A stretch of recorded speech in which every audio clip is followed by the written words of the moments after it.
جربه قولي باغي بكيف بوش بدماغي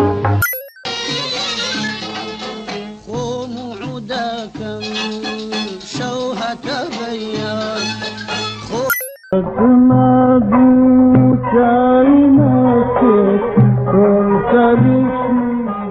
خۆم و عودەکەم شەو هەتا بەیان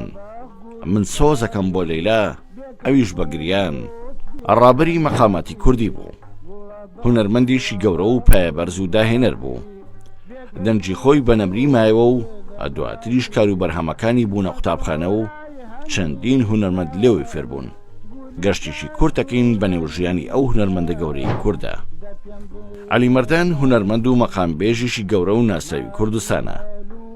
لەو بوارەدا خزمەتێکی زۆری پێشکەش بە کاروانی هونەری کوردی کردووە ساڵی 1904 لە گەڕێکی تەکی شێخ عەلی شاری کەرکووک لەدایک بووە بنەچەی خێزانەکەی دەگەڕێتەوە بۆ گوندی کانیساردی ناوچەی سیتەکی شاری سلێمانی باوکی ناوی قادرە و خەڵکی گوندی کانیساردی سەر بە ناوچەی شار بەشێڕە بنەچەی خێزانەکەی باوکی بە تایبەت دەگەڕێتەوە بۆ شێخانی بەرزنجە عەلی مەردان لە قوتابخانە ئاینەکانی شاری کەرکووک خوێندێتی لە ترکیی عەلی تاڵەبانی و دەستپێکە و خەتمی قورئانەکە دواتر چۆتە شارۆچکەی لەیلان و دواتریش بۆ شاری بەغدا مەردان هەر لە مناڵیەوە بەهۆی عەشق و خۆشەویستی بۆ سرودە ئاینەکان خوێندنەوەی قورئان لە نێو کۆڕ و کۆبوونەوە کۆمەڵایەتیەکان کاریگەری باش لەسەر قورگ و ئەدای دەنجی دانێت لەگەڵ کەمێک گەورەبوونی عەلی مەردان ڕووەکاتە گۆرانی فۆلکلۆری کوردیەکان بۆ یەکەم جار لەلایەن گۆرانی بێژی مەقاماتی کوردی شاری کەرکووک خەیدەر بارام چاوەش فێری مەقامی ئەڵڵاوەیسیە بێت لە شاری بەغدا هەلێشی باشی بۆ ڕەخساوە تا پەرە بە هونەرەکەی بات ساڵی 1939 یەکەم مەقامی لە ئێزگەی کوردی بەغدا وتووە ناوڕاستی ساڵانی شەستەکان چۆتە ئێران و چەند گۆرانی و مەقامیشی لە ئێزگەی کرماشان و تاران تۆمار کردووە یەکەم هونەرمەندی کوردە گۆرانەکانی لە لوبنان سووریا ئۆردن تۆمار کردبێت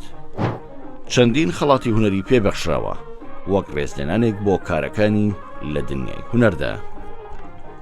لە پاڵ مەقاماتی فارسی و عەرەبی و تورکی مەقاماتی کوردی بشاندۆتەوە و ڕەسەنایەتێکی ڕاگرتووە و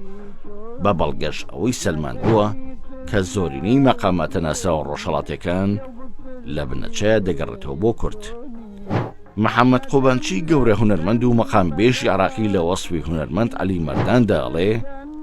مەردان مامۆستایە لە مەقامی ڕۆژهەڵاتی و بنیاتنەری مەقامی کوردیدا مەردانی هونەرمەندی گەورە ماوەی 35 ساڵ خزمەتی بە هونەری کوردی گەیاند لەو ماوەیەدا زیاتر لە 1000 گۆرانی بەدەنگە بە سۆزەکەی وتووە ساڵی 1970 وەزارەتی ڕاگەیاندنی عێراق لە ڕۆژی جیهانی مۆزیکدا بڕوانەمی ڕێزێنان و مەدالیای ئاڵتوونی بەخشیە هونەرمەند عەلی مەردان لە پای ئەو ڕۆڵ و خزمەتە گەورەی بە هونەری کوردی بە تایبەتی و هونەر بەگشتی کردوێتی مەردانی هونەرمەند لە ڕۆژی 24 تەمموزی ساڵی 1970 لە شاری بەغدا کۆچی دوایی کرد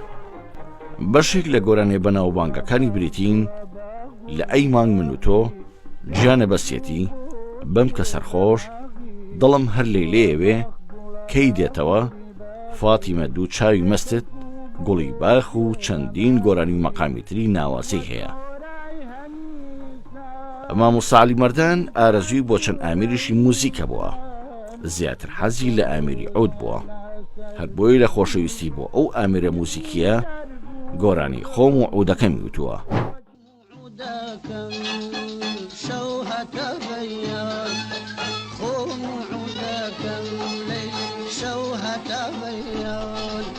شارەزای موزیکی کوردی و عەرەبی و فارسی و تورکمانی بووە